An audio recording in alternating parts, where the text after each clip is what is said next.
Võib öelda, et möödunud aastal oli Eesti tööturu seis suhteliselt stabiilne.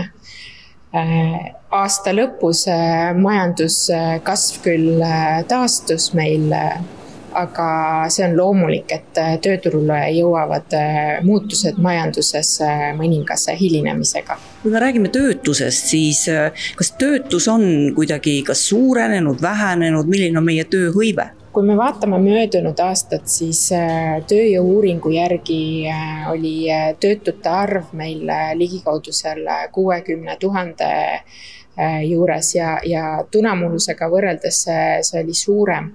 Aga põhiliselt oli selle taga see, et inimesed otsisid tööturul aktiivsemalt tööd.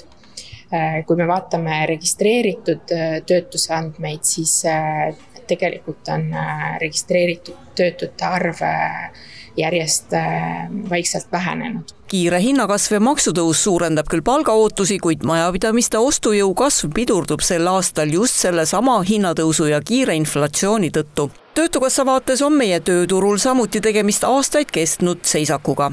Meil on tegemist sellise paigalseisuga juba päris pikemat aega, ütleks, et 2023, 2024, aga käesoleva aasta liiguvad väga sarnases sammus.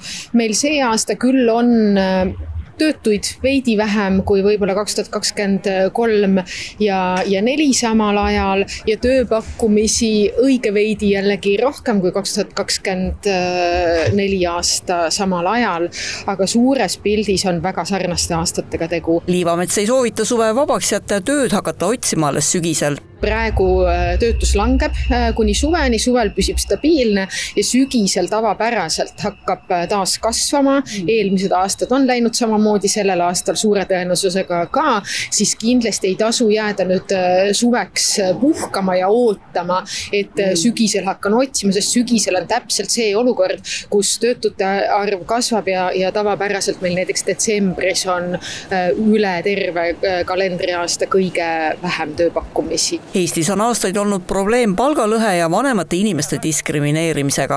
Üks oluline muudatus sissetulekute struktuuris, mis toimus 2023. aastal, oli siis soolise palgalõhe vähenemine.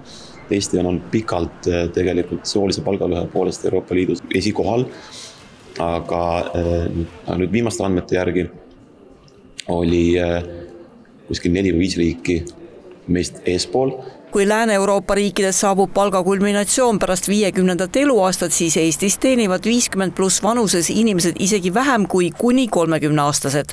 Ida-Euroopa riikides ja hulgas ka Eestis saabub see palgatipp kusagil vahemikus 30–49. Et need inimesed, kes on juba 50 vanemad, nemad siis teenivad selle keskmise vanuseklassiga võrreldes vähem. Ja tegelikult Eestis teenivad nad vähem ka 30-stest ja noorematest.